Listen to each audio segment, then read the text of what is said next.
Heç olubmu ki, siz də yatmısınız və yuxuda sizi çox xoşbəxt, çox güvəndə hiss elətdirən, real həyatda heç tanımadığınız bir qarşı cinslə qarşılaşmısınız? Yəni buludların üstündə hiss elətdirib bu adam sizə, amma real həyatda belə birini tanımırsınız. Yəni mən sizə deyəcəm bu kimdir? Bu sən özünsən. Və başa salacağım ki, bu necə olur? O qarşı cins elə sənsən. O kişi, o qadın sənsən. Belə bir söz var, ruh eşi. Eşitmisiniz yəqin ki. Ruh eşi deyilən şey əslində bir insan deyil. Ruh eşi bizim içimizdə hələ tanımadığımız bir tərəfin bir insanda oyanmasıdır. Bu insanı mən hardansa tanıyıram. Sanki keçmiş həyatlarımdan mən bunu tanıyıram. Bağımız çox güclüdür. Heç kimin açıqlaya bilmədiyi bir bağ var aramızda. Adətən emosiyalar da belə dolub daşır. Bax bu bizə psixanın burada sənə aid, səndən bir parça var demə formasıdır. Və biz fizikən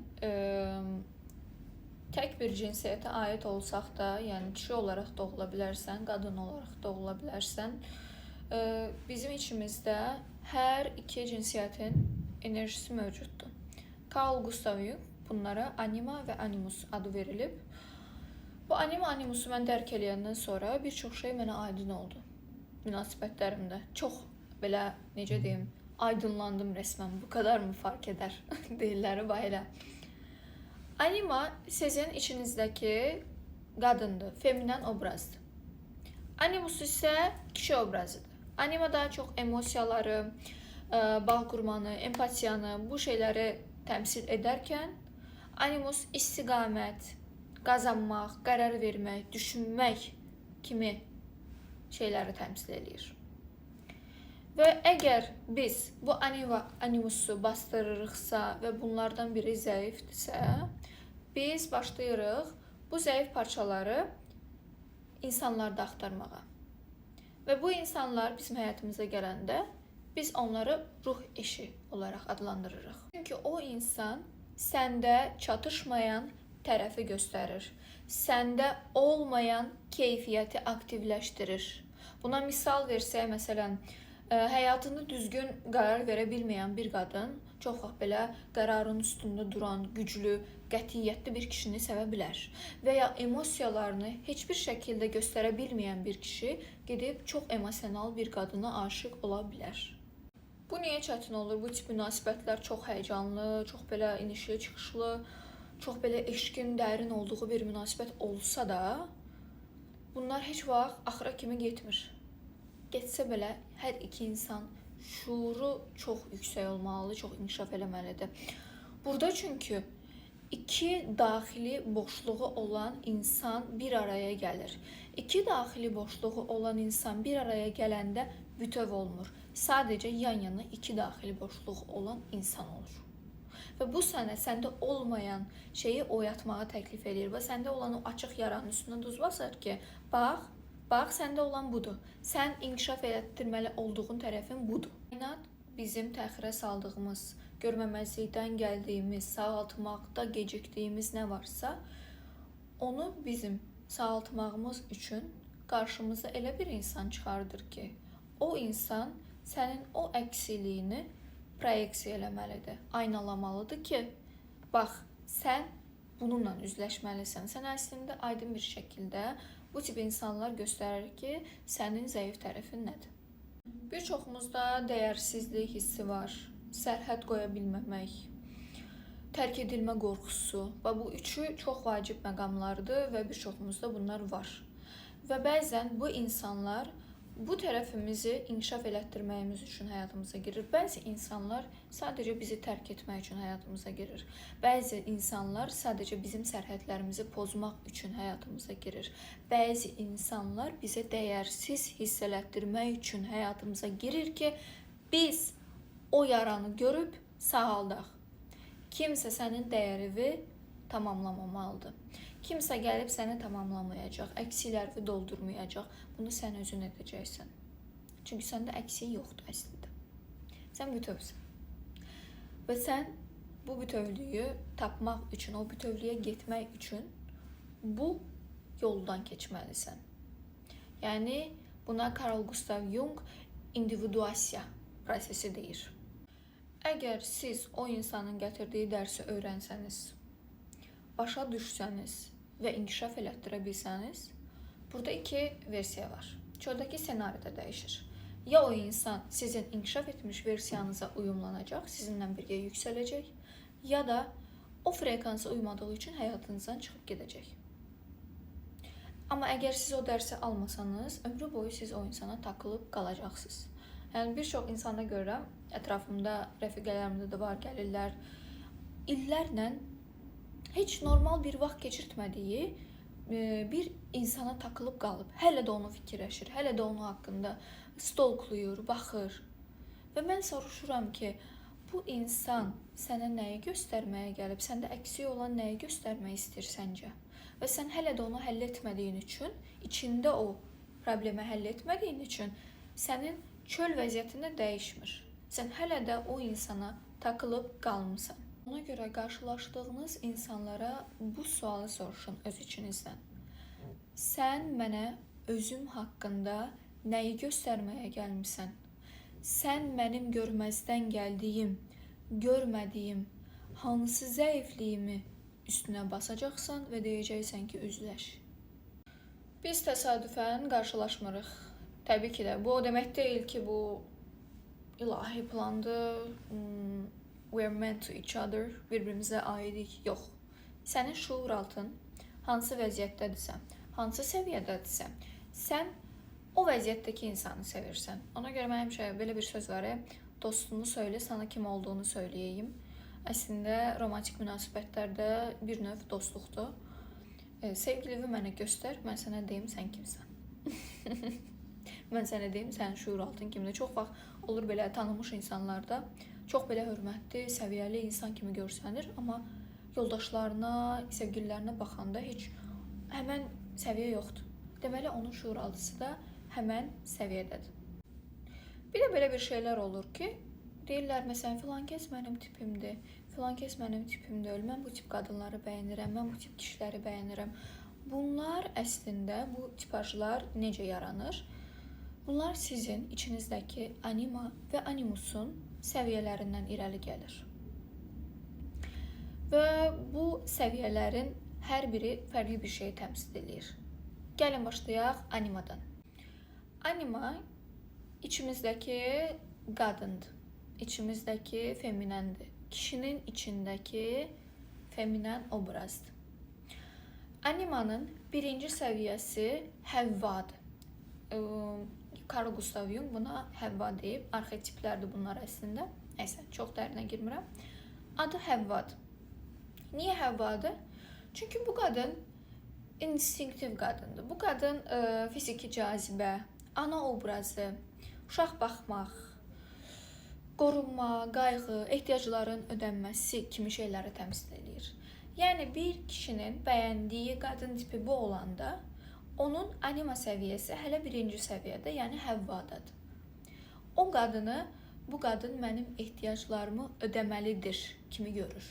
Bu səviyyədəki bir münasibət çox primitivdir, emosional dərinliyi yoxdur və asılı münasibətdir.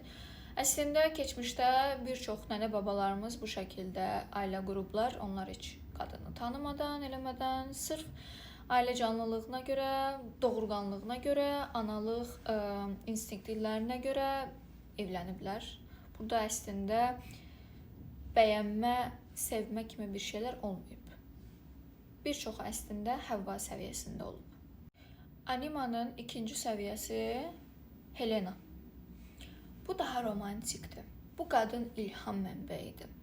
Bu qadın romantikdir. Bu qadın erotikanı, ilahiləşdirilməyi təmsil edir.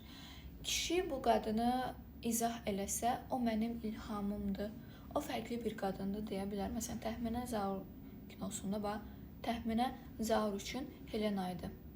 İkinci səviyyədə idi. Çünki kişi o qədər ilahiləşdirir ki, bu qadını idealizasiya eləyir. ideallaşdırır. Ona görə reallığı ilə tanış olanda, real qadınla əslində tanış olanda məyus olur. Burada əslində qadının özünü yox, onun ilahiləşdirilmiş versiyasını sevir.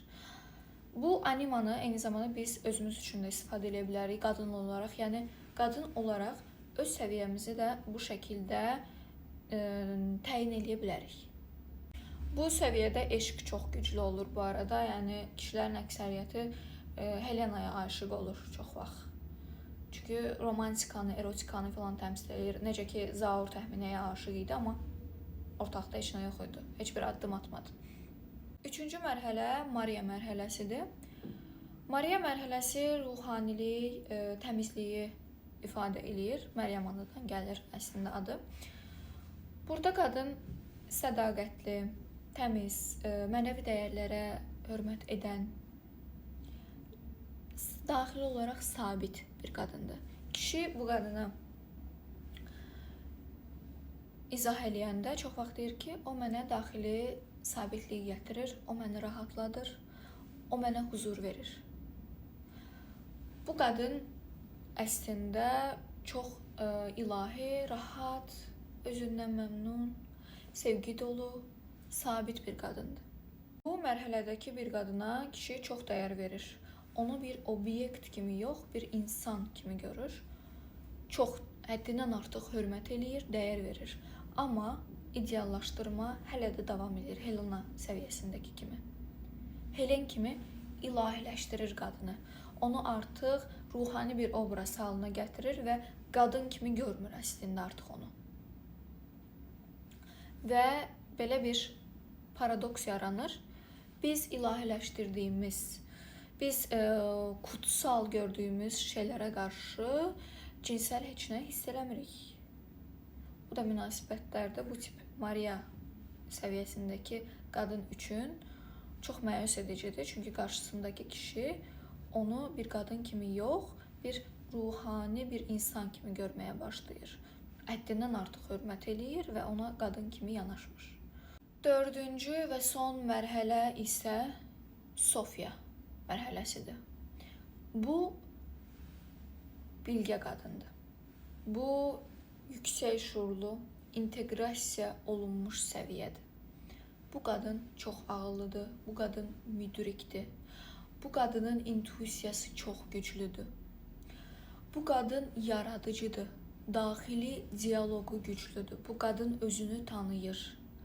Bu qadın qarşıdakı insanı da anlayır, başa düşür, müşahidə eləyir.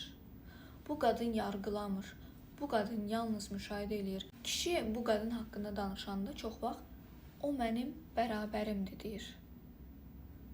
Kişi artıq öz içindəki animasını bu qadına proyeksiya eləmir. Artıq öz animusu ilə, öz içindəki həqiqi sevgi ilə bu qadını olduğu kimi sevir və qəbul edir.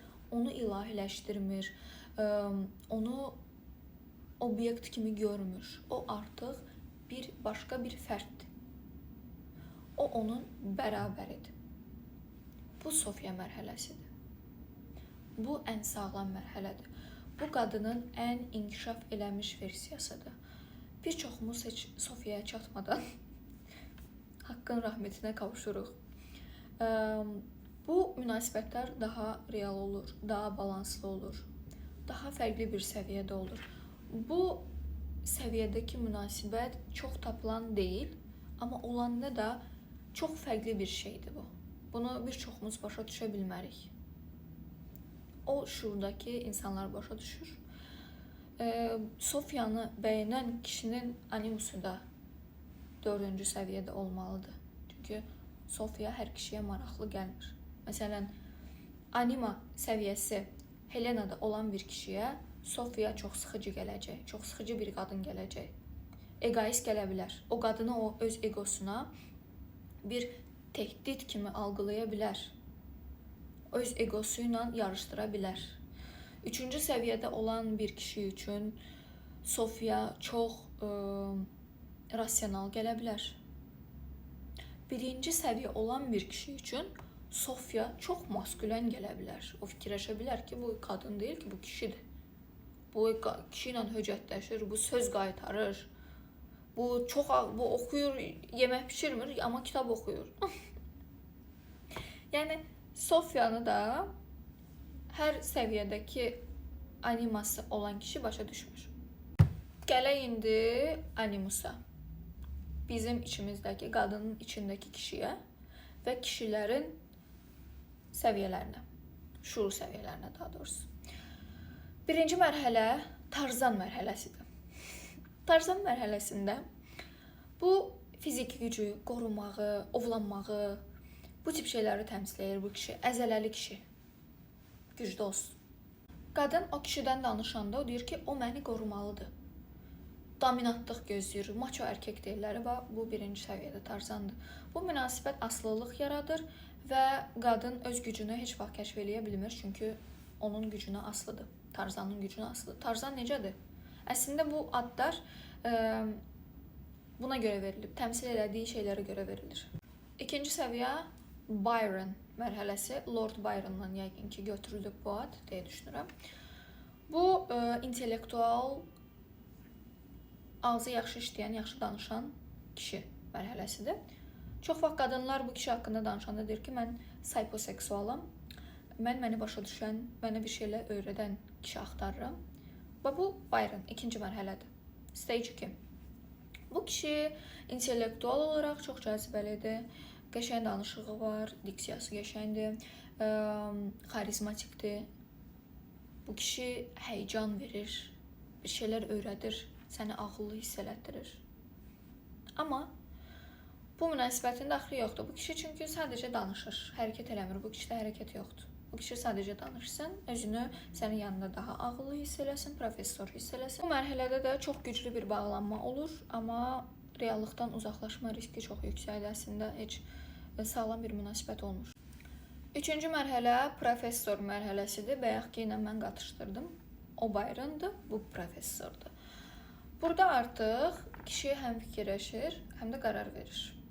Üçüncü mərhələ kişidir. Üçüncü mərhələ kişilər daha belə stratejik olur, yaxşı pul qazanırlar, məntiqli olur, bilikli olur, verməkdən çəkinmir nə isə, daxili strukturu olur, struktur qurmuş, oturuşmuş bir yapıya sahib olan mərhələdir bu.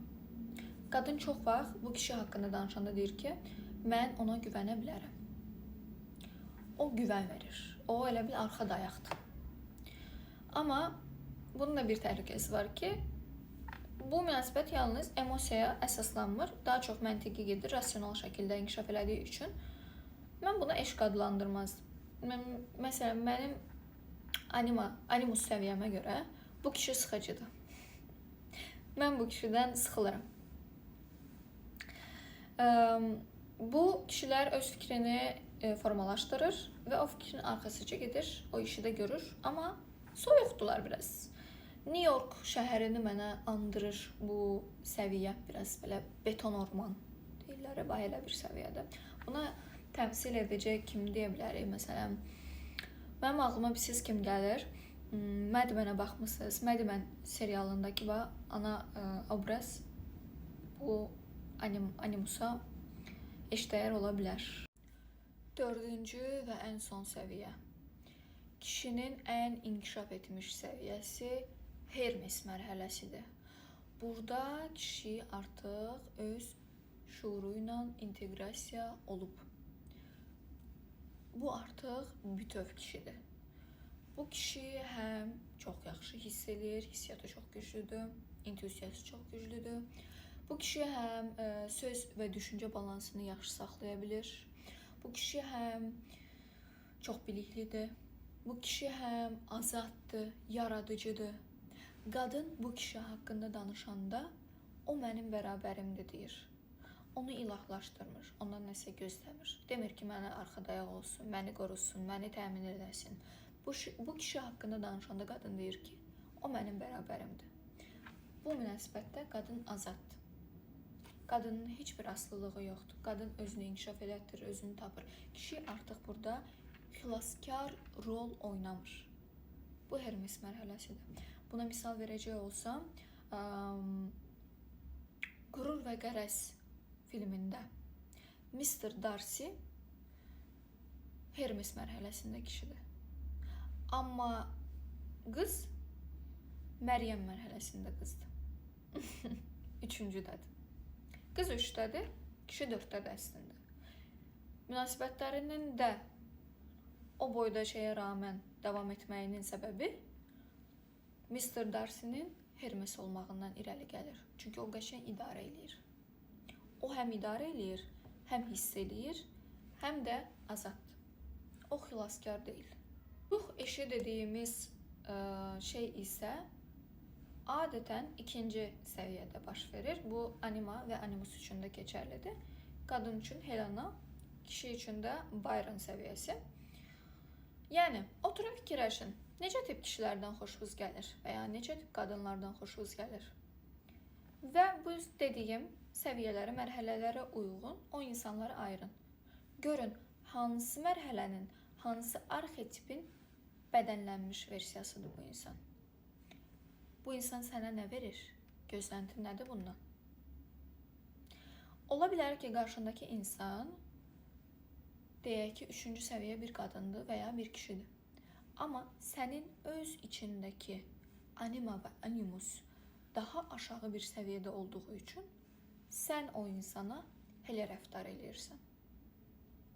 Məsələn, qarşında Sofia səviyyəsində bir qadın var, amma sən ona Helena səviyyəsindəki kimi rəftar eləyirsən. Çünki sənin öz içindəki anima hələ Helenadadır, inkişaf eləməmsən. Bunlar əslində qadın-kişi yox, eril və dişil kimi ayrılmalıdır. Bizim ən axırıncı dönüb dolaşıb gələcəyimiz yer, yəni inkişafın ən yüksək səviyyəsi individuasiya mərhələsidir, individuallaşmaq. Artıq burada sən bütövsən, sən yarımçıq deyilsən, sən burada öz yarı vaxtlarmırsan, sən burada o məni gəlsin tamamlasın yerinə, mən artıq özümü tanıyıram deməyə başlayırsan.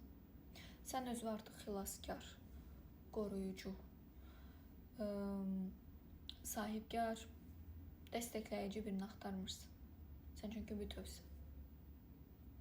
Bu mərhələ adətən anima və animusun 4-cüsündə başlayır. Sən artıq burada azad olduğun üçün sən öz içindəki anima və animusu qarşındakı insana proyeksiya eləmirsən və onu olduğu kimi sevirsən, olduğu kimi qəbul edirsən. Nə qədər ki proyeksiya var, sən o qədər individuasiyadan uzaq olacaqsın. Bu proses olanda sən artıq eyni tip ruh eşlərini həyata çəkmirsən. Ayrılıqlar dağıdıcı olmuş, sakit olur.